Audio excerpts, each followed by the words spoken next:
do we have on the line at 821-8241? Hello, my name is Michael Colomb. I'm a prospective committee applicant, and I'm joining the meeting from Raymond, Colorado. Thank you. Well, thank you. Welcome. Glad you could join us today.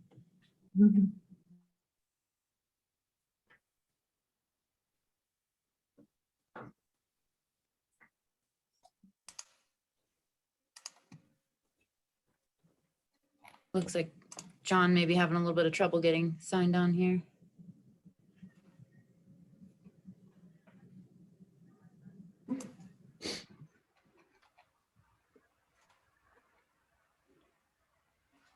Is John Alpine? Who's Alpine? Yes. Yep, yes, that's John. He's only about a block from me. I should invite him over here.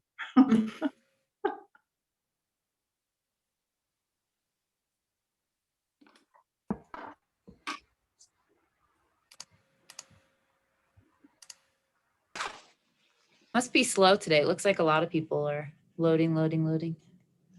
Filtering in slowly. Mm-hmm.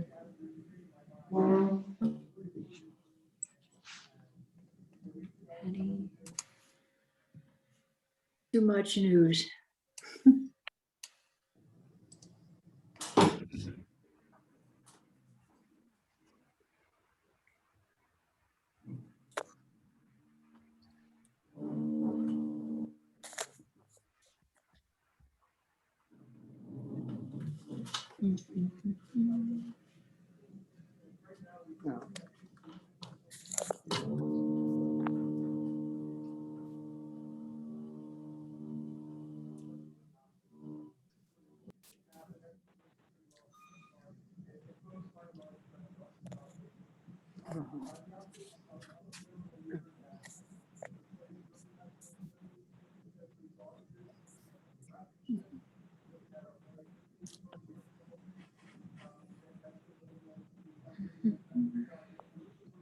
Miley, I might have you start the meeting since John seems to, John seems to be having a trouble getting on with his audio.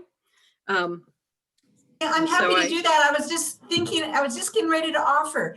I've got some construction going on in my building, so if you hear weird drilling noises and crashes behind me, that's what it is. Okay. So let's call the meeting to order at 3:03 p.m. on the 28th. We have 3 consent items. We'll need to real quick have Jess do our quorum. Quorum, and- yes. All right, so I'm just gonna run down my list real quick and name everybody off by the first name. We definitely have a quorum. So I'll just take note of everybody that I've seen here so far. And then if I've missed you, let me know at the end and I'll make sure to mark you on here. I see we have Gary, Paul, Patty, Gordon, Sharon, Roy. Looks like John's on now. Miley, Ed, Ann, Donna, Bill, Jessica, PPACG, Dave, and other PPACG staff and guests. Is there anybody of the CAC that I missed by chance? Okay.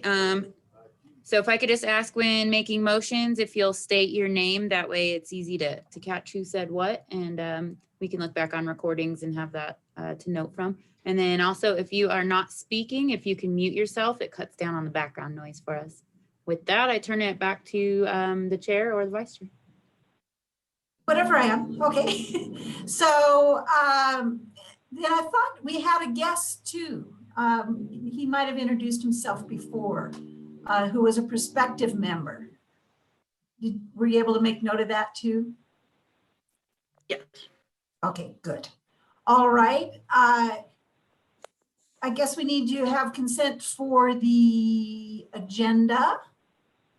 Do I have to do a motion for that? So we'll need one motion for all of the consent items. The first question is, does anybody need to remove anything off the consent list? Do they have any changes to it? And if not, we would need a motion to approve all of the consent items. All right. Do I have a motion to approve all the consent items? This is Gordon Rick. I move to approve all consent items as presented. Patty Benger, I'll second. That was Patty. Any discussion? Guess not. All those in favor, say aye. Raise a hand. Aye. Aye. That- The motion carries, so I guess we continue on with the agenda. Were there any public comments? No public comments were received by email, so I don't know if we have anyone from the public here with us, but we didn't get any prior. Okay, so we can move right on to our information items. Starting with Pikes Peak Area Commission on Aging. So is Jody here?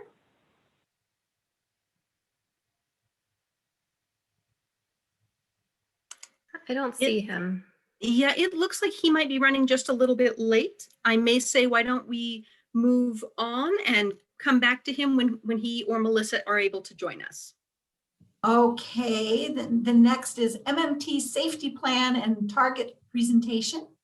How about Wendy and Catherine? Hi, this is Catherine Winger, PPCG.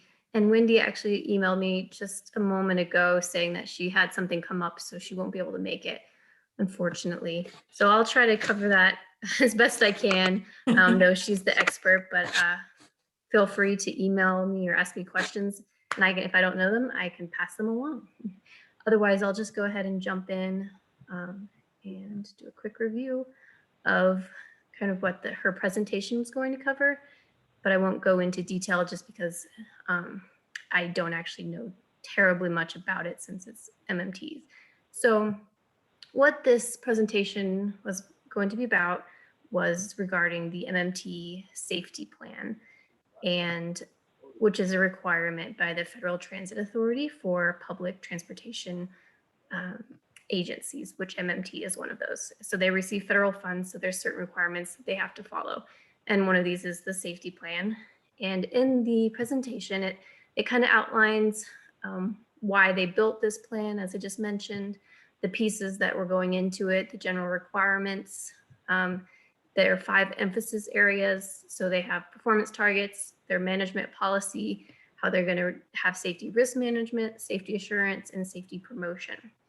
And so the big reason that we're bringing this presentation to PPACG specifically is that as an MPO, which is the Metropolitan Planning Organization for the Colorado Springs area, we're required to coordinate with MMT as our public transit provider on setting targets for the region. Some of you might have been around when we set targets for other items that weren't transit specific, but they were for a federal highway.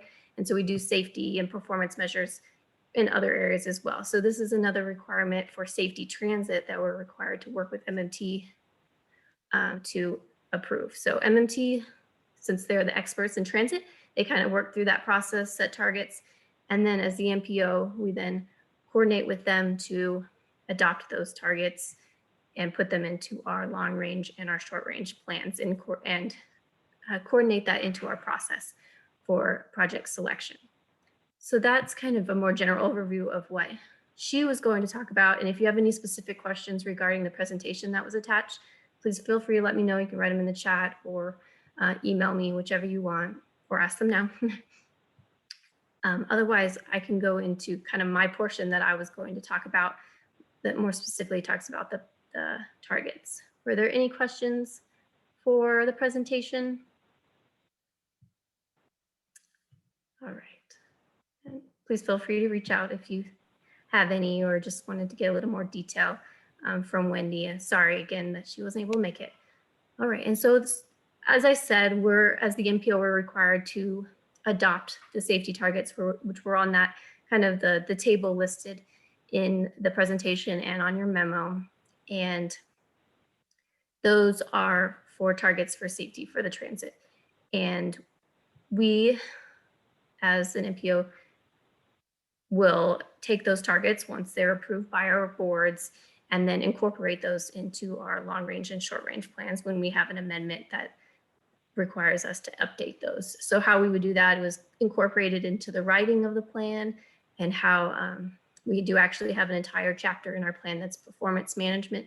And so we're going to add that in and then add the targets. And then how we incorporate it kind of into the short range plan, or the TIP, as you guys have had some experience with, is we identify what projects help meet the goals or the targets that are identified in those plans. And then we also incorporate it into the project selection process. And transit actually has quite a few kind of criteria in our project selection criteria process already. So it won't be too much of a change there, since we already kind of incorporated these. It's just now official. So with that, this is just an information item for this month.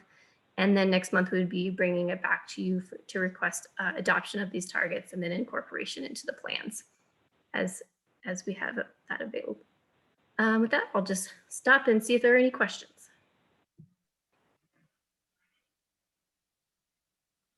Yes, this is Gordon Rick. Just a quick question.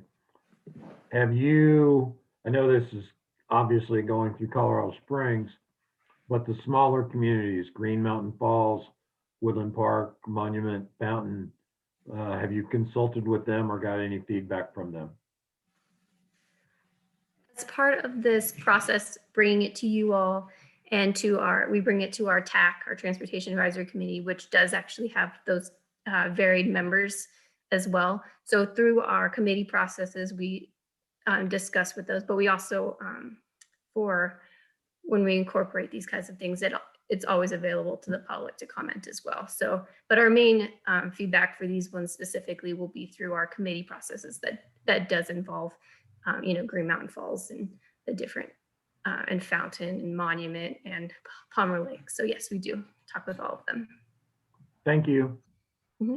This is Dave Betzler. I've got a question as well. It's sort of along the lines of the previous question, but there are the service providers, especially for seniors and for handicapped, that exist that are not getting federal, they're not in the federal, they don't get federal dollars, so therefore they're not part of this. I don't believe they're part of the target setting and the rest of it. But do you look at organizations and interact with like Envita and Silver Key and others that provide sort of targeted services for a particular segment of the population?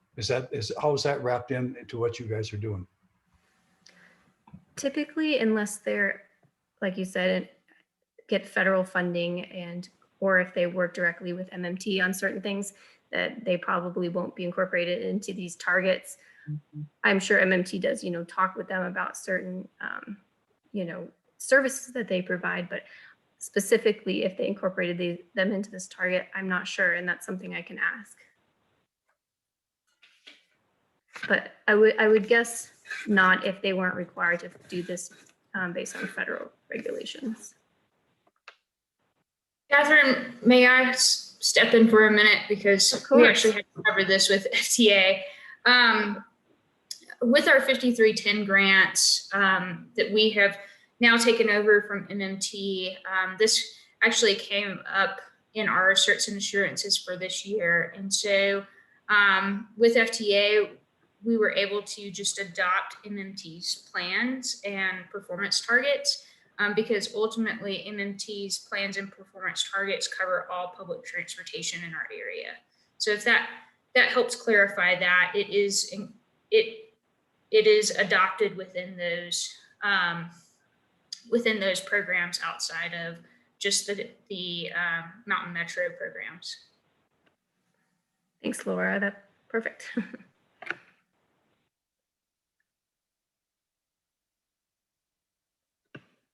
Any other questions? If not, thank you, Catherine. Next up is legislative session update. So that's Jessica. Okay, well, thank you all very much. Jessica McMullen, your Policy and Communications Manager. In your packet, you had a list of the bills that were new from March 10th to April 14th. After that was sent out, our legislative committee did review a few new bills and actually are proposing 2 new positions. House Bill 21-1286 is an energy performance for buildings. This bill is going to have some serious impact to governments through applications to government buildings, impacts to businesses providing senior services, and remove some of the local control from regional building departments to the state. So the legislative committee is opposing this bill. And we reconsidered Senate Bill 21-200, which was the reduced greenhouse gases, increase environmental justice bill that had been on as a monitor. And we are now opposing that bill. The additional complications, even with its amendments, it has not become a good bill. Currently, the governor is saying he will veto it even if it is passed. But those are the two big changes from the list I sent out. Did anyone have any questions about the rest of the bills on the list or anything else going on at the Capitol? Otherwise, the next big thing, we have not yet seen the transportation funding bill drop. We're anticipating that that will happen hopefully this week, but now we're looking at possibly next.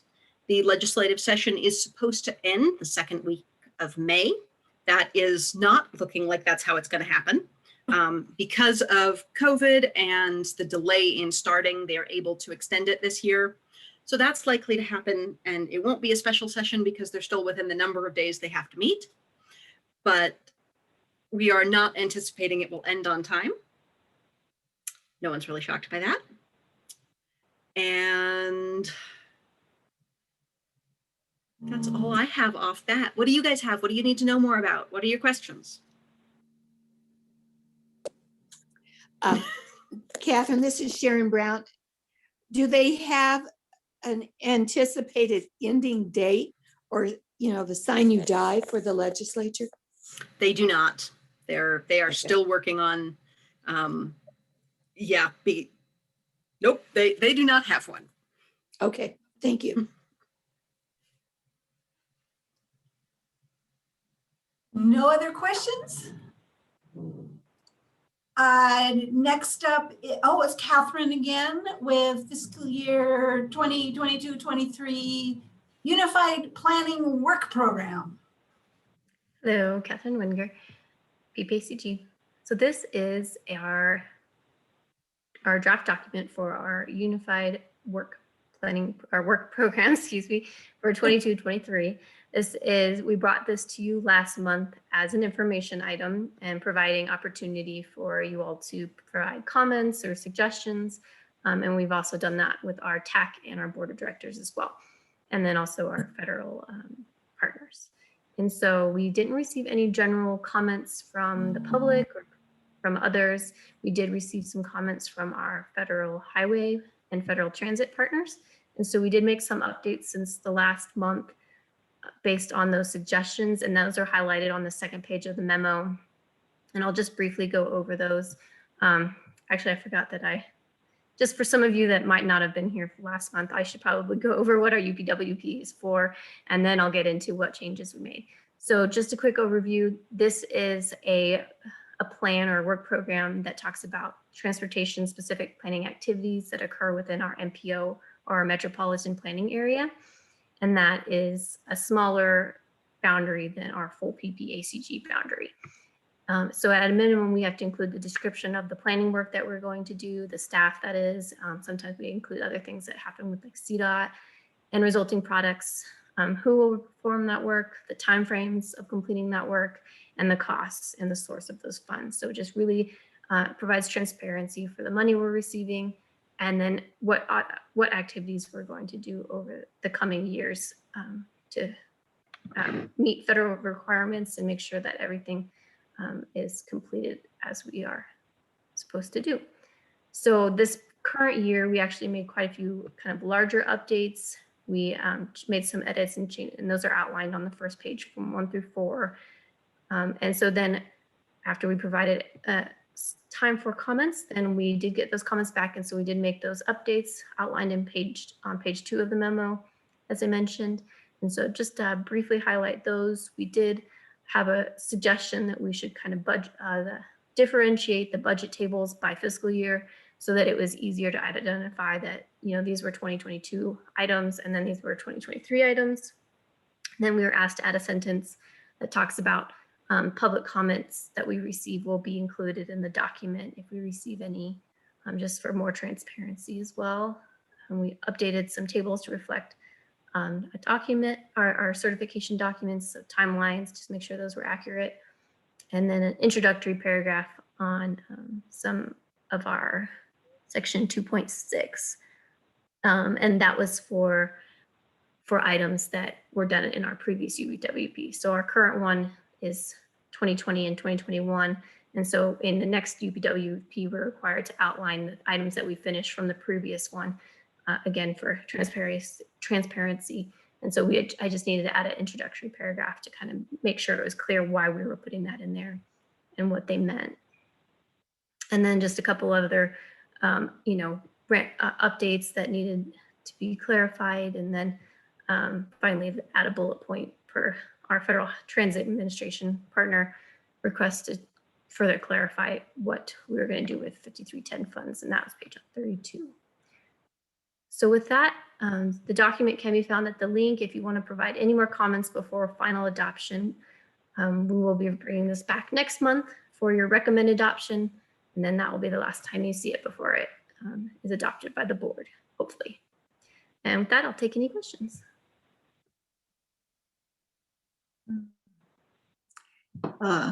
Catherine, this is Ann. Can you hear me? Yes. Let's see. Oh, would you explain again about what the MPO is and who's included in that part? Sure, of course, happy to. So our MPO is essentially the urbanized area of the Colorado Springs. So it's a little bit bigger than the urbanized area, but that's because we kind of they let us kind of make it more of a smooth boundary so it doesn't cut off anything that makes it a continuous urbanized area.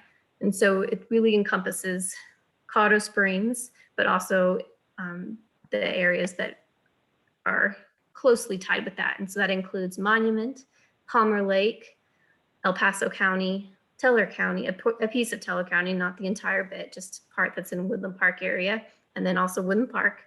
And Green Mountain Falls is in our MPO, and Fountain is in our MPO, and Manitou Springs.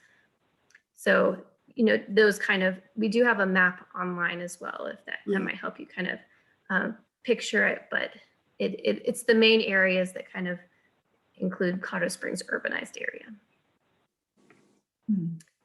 And what that's for is it's a requirement of urbanized areas by the federal government. So that's where the terminology comes from.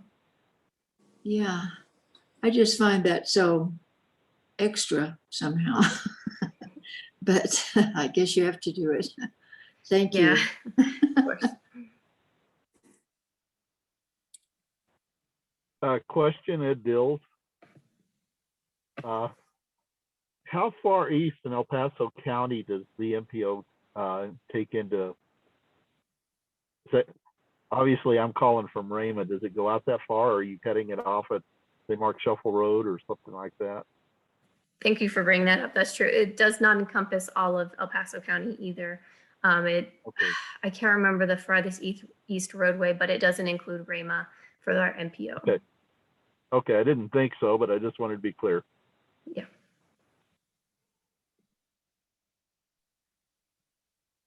Any other questions for Catherine on this topic? Okay, next we have an action item. Actually, we're gonna pause for just a moment. Melissa Martz from the Area Agency on Aging has joined us to give that item 4A on the Commission on Aging. So she's gonna give us a little bit of information about what that is, how it came over to us, and what they're doing today. Hi, everybody. Nice to see folks on the Zoom environment. And again, Jessica, thanks for the introduction. I appreciate it.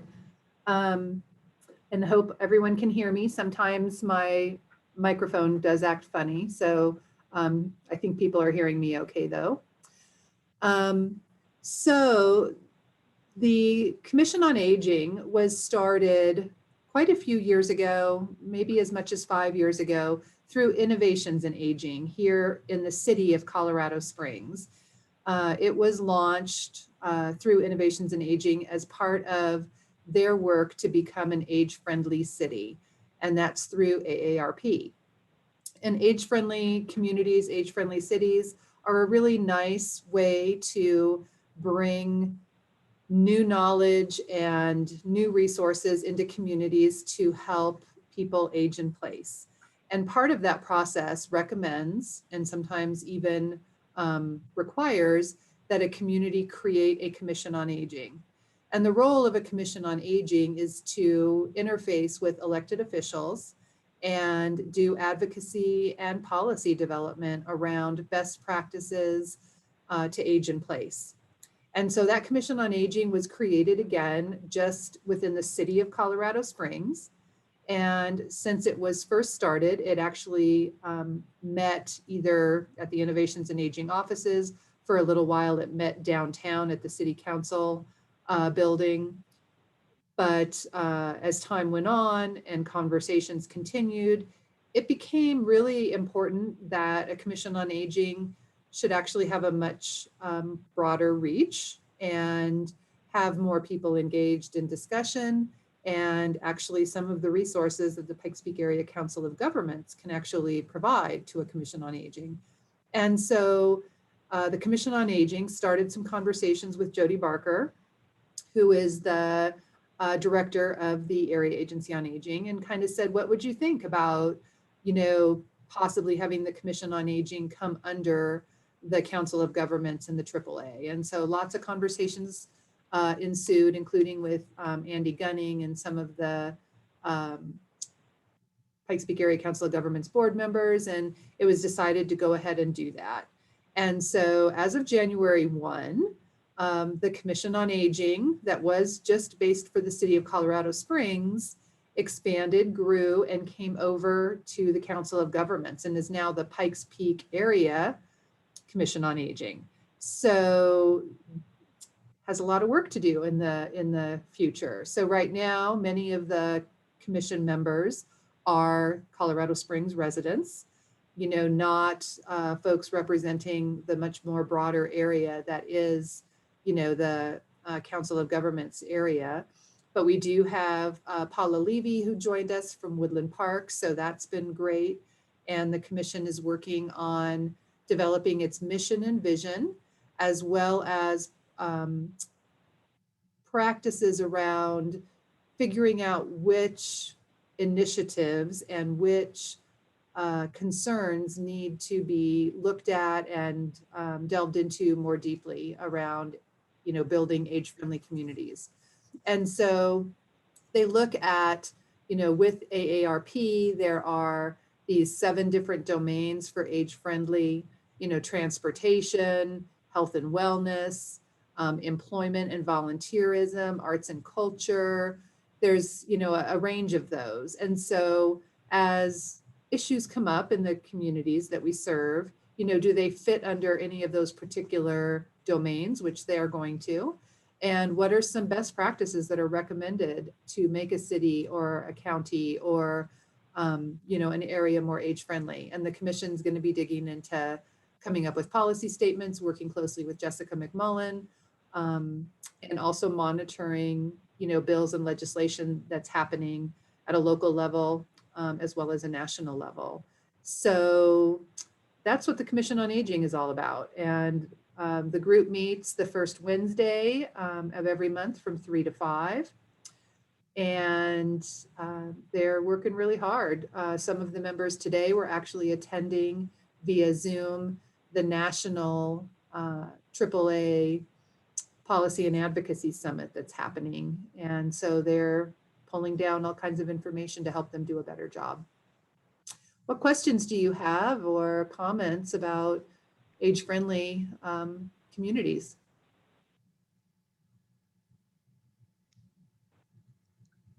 This is Donna Wood. I have a question on what is your biggest challenge with this growth that is going to happen by expanding your area that you cover?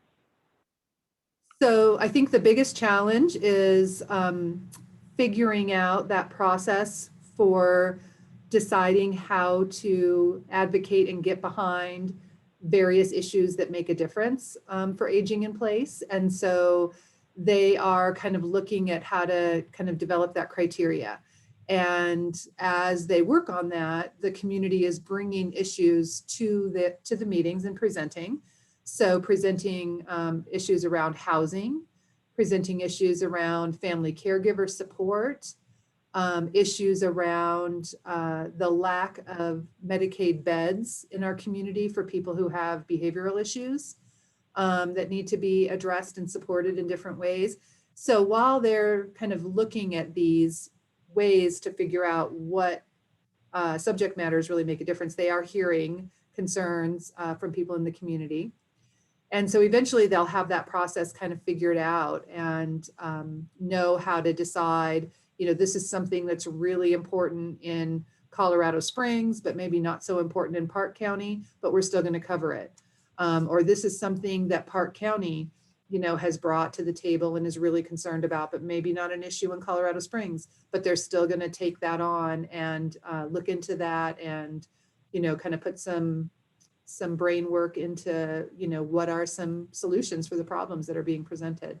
So it's definitely a work in progress, but they have some really good people kind of talking about it and looking at different ways to make a difference.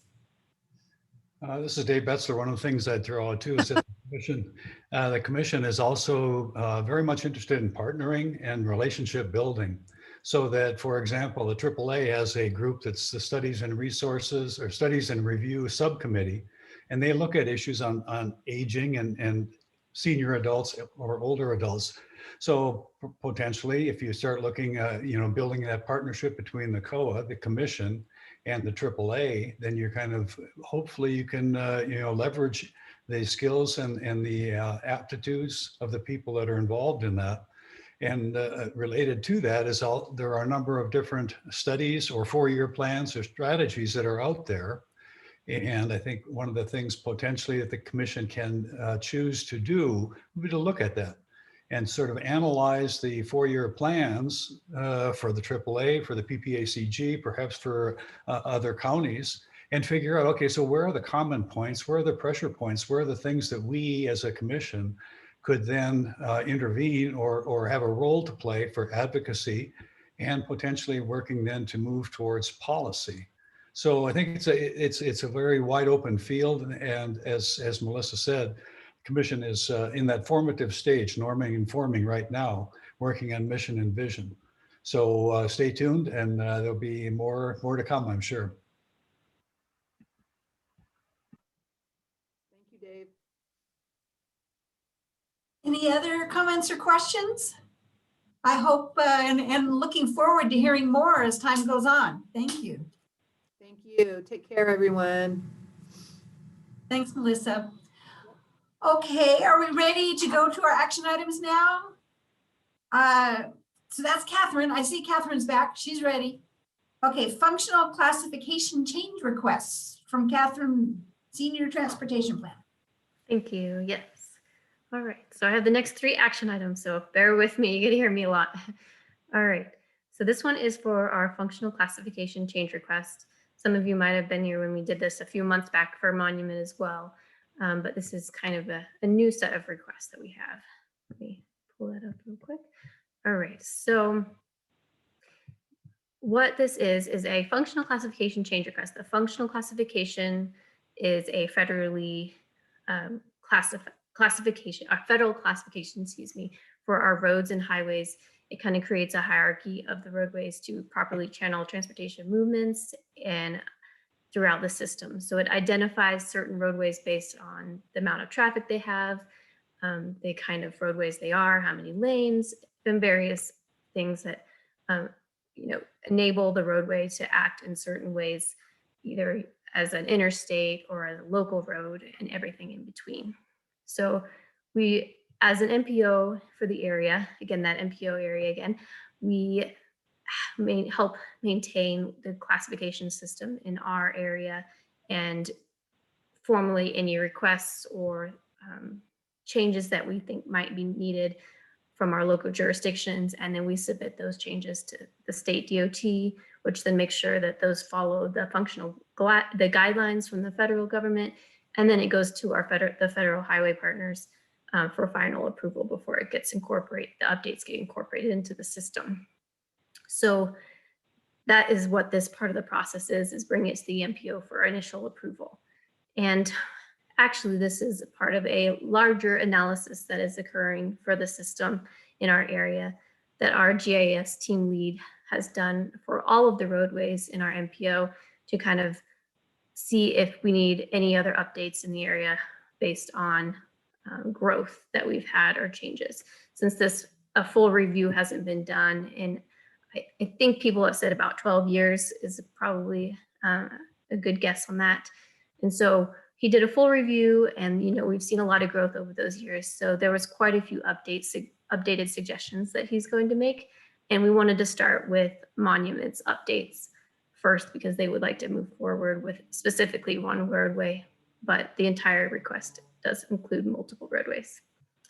So with that, I'll talk about, so there are 5 roadway sections that they want to change, and 4 of them will go from a local road, which is considered not on the system, not classified, to being classified as either a minor collector or arterial. And then the final one, the 5th one, will be actually downgraded from a major collector to a local road because it doesn't actually function as a collector. It's more local road based on the federal guidance. And so to process this request, we're bringing it to our MPO committees for their approval. And then like I said, we're going to provide this to CDOT along with the documentation provided in the attachment. And then it goes to Federal Highway. So this is an action item we're requesting that you recommend to the Board of Directors approve these change requests per the Town of Monument. It's a letter of request for that. And I can take any questions you might have.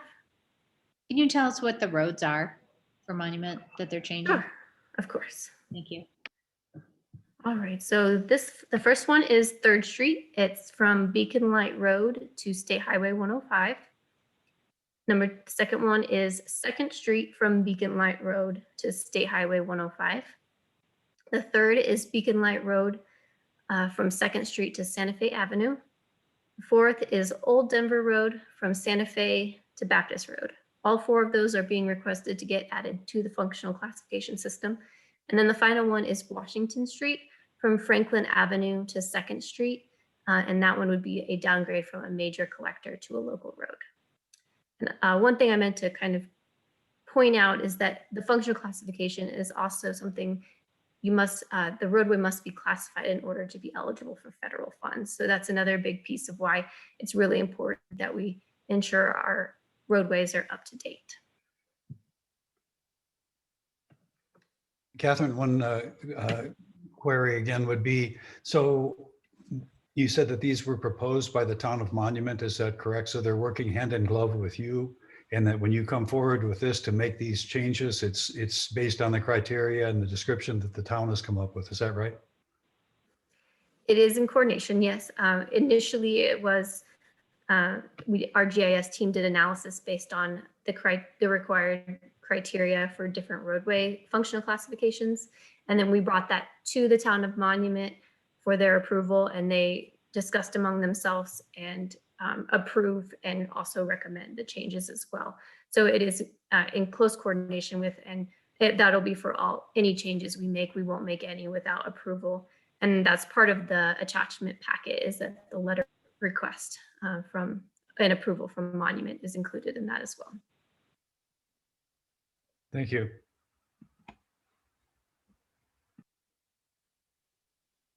Any other comments or questions? So I need a motion to recommend. This is Roy Rosenthal. I'll recommend approval. This is Donna. Second. So our motion is we recommend the Board of Directors approve the functional classification change request for the Town of Monument. Yes. Perfect.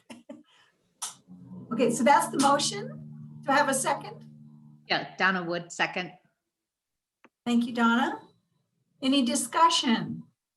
In addition, all those in favor signify by saying aye.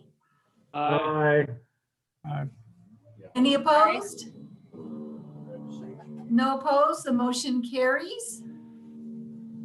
So Catherine's up again with the next action item. Thank you.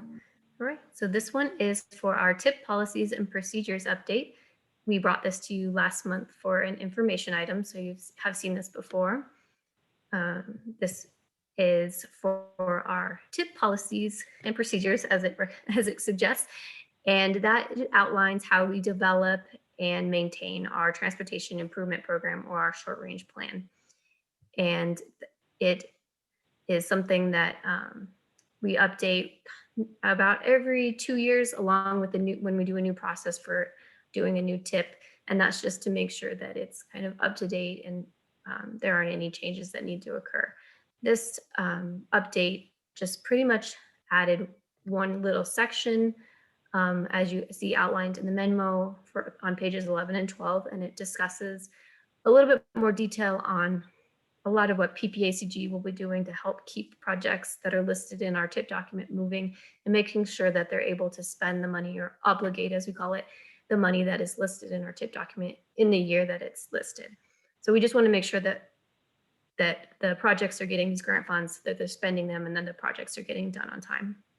And so this outlines how PPACG is going to help that process by making sure that there's an initial award letter that kind of outlines their responsibilities and how they're going to deliver that project, and then checking back periodically to make sure that they're getting the documents done and that they're making progress.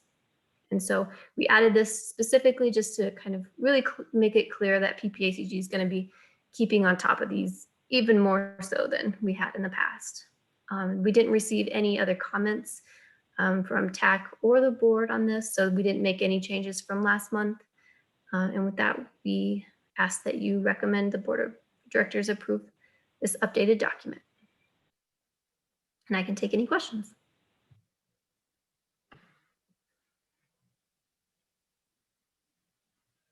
No questions, huh? Quiet group today. Okay, so I need a motion to recommend.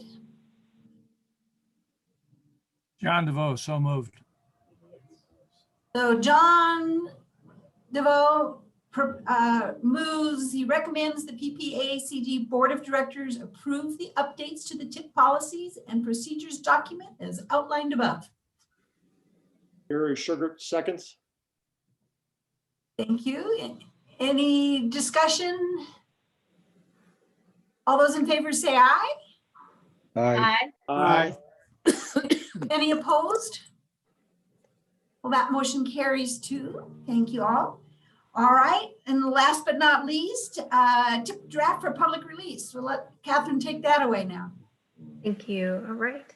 So this item also we brought to you last month for information, and this is our fiscal year 22 through 25 TIP draft. So currently, the current TIP that is effective is 21 through 24. And so we are going to be updating it with this new 22 through 25 TIP draft for public release.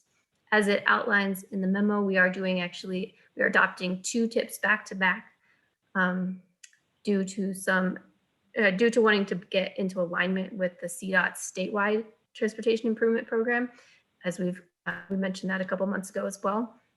And so you'll see this one coming through, and then later in the fall, you'll see another one coming through.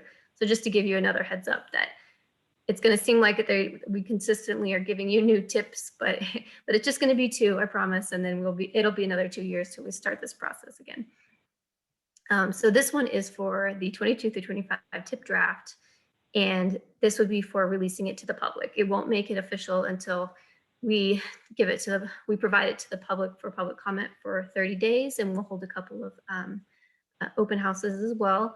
And then we'll bring those comments back to all of the committees to have time to review and see if we should make any updates based on those comments. And then we'll bring it back to you again for final recommended adoption and then the board adoption later on.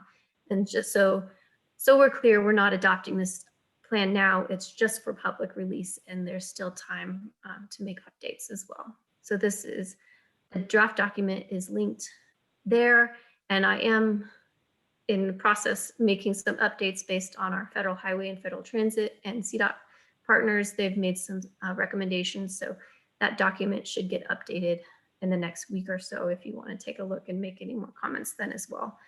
But that, I just want to give you a heads up that it will change slightly, but a lot of it has to do with how we're presenting the information from our new electronic tip database, which is creating reports that are a little bit different than we had before. So I'm still kind of tweaking those and making sure that they're clear and how they're coming out. So heads up on that.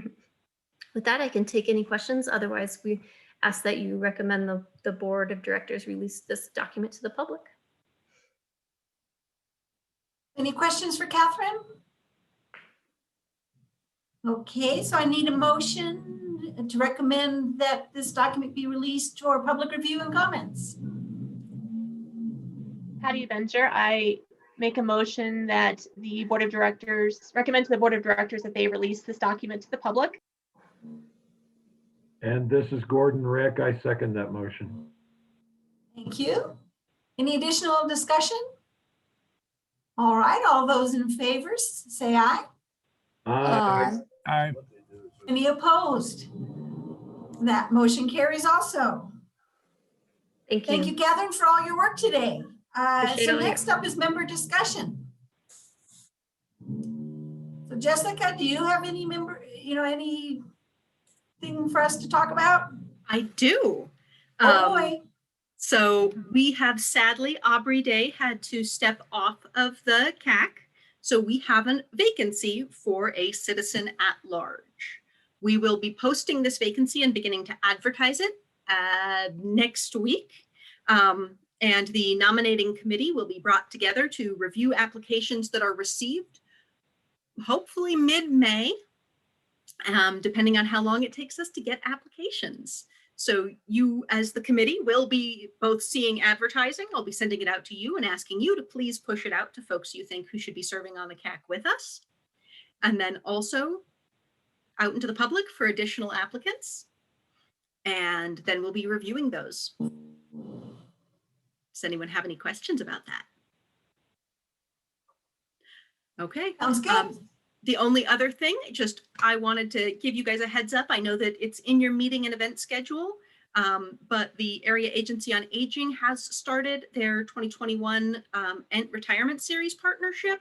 It's 5 classes that are all actually really interesting: estate planning, retire by design,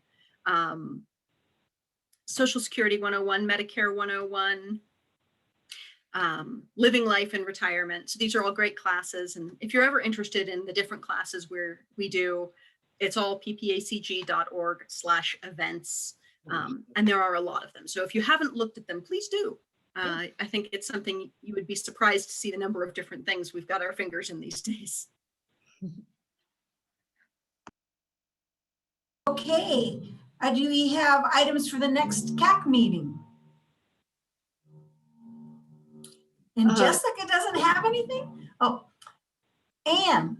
I have a question.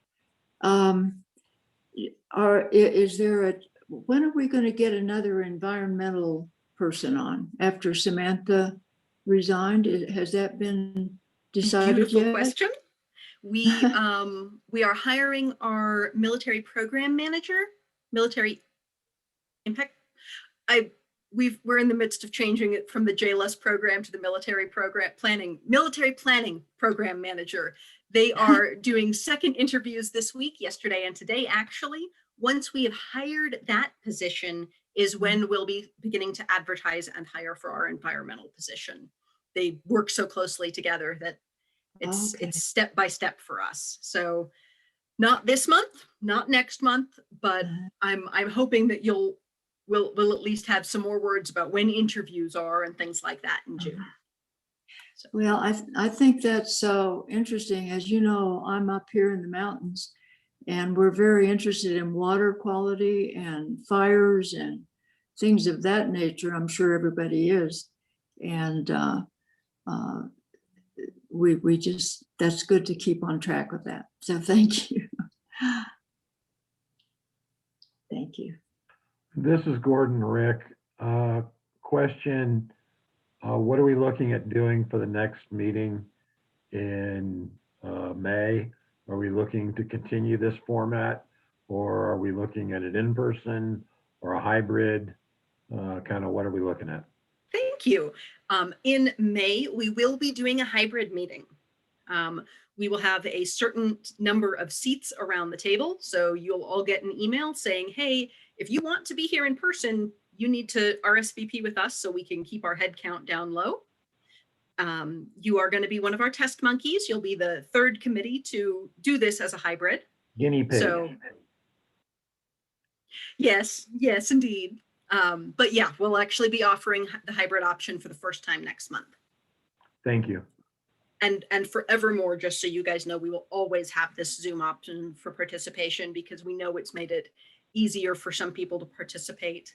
And we really don't want to lose anyone who's been able to do this with us. Jessica, John DeVoe, I'll volunteer for that. I will. I've had the shots and already had it, so I'm as proof as I'm going to get from not getting it. Yeah. Mhm. Okay. Okay. Jessica's put up the schedule of events. Any questions about that for her? I will chime in. Gary did a beautiful job of actually looking at detail. Both of the events in June are off on the calendar. So those are being updated. They're going to be correct in the board packet. And if you'd like, I'll send out an updated and corrected calendar so you will know when meetings actually are, because there is no 31st of June. There's a 30th, I was which is when wondering those about meetings that. are. And I thought, have something changed in the world I didn't know about? Nope, I type faster than I read, I think sometimes. And so yes, there are errors on that. Okay, thought there might be some comment. Okay, well, does that mean we're ready to adjourn? Any comments or questions from anybody else before we adjourn the meeting? Do I need a motion to adjourn or can we just adjourn? Okay, well, I say this meeting's adjourned. It was great seeing everybody today and we'll see you all next month. Bye-bye. Thank you all. Thank you. Have a good Bye. one. Thank you.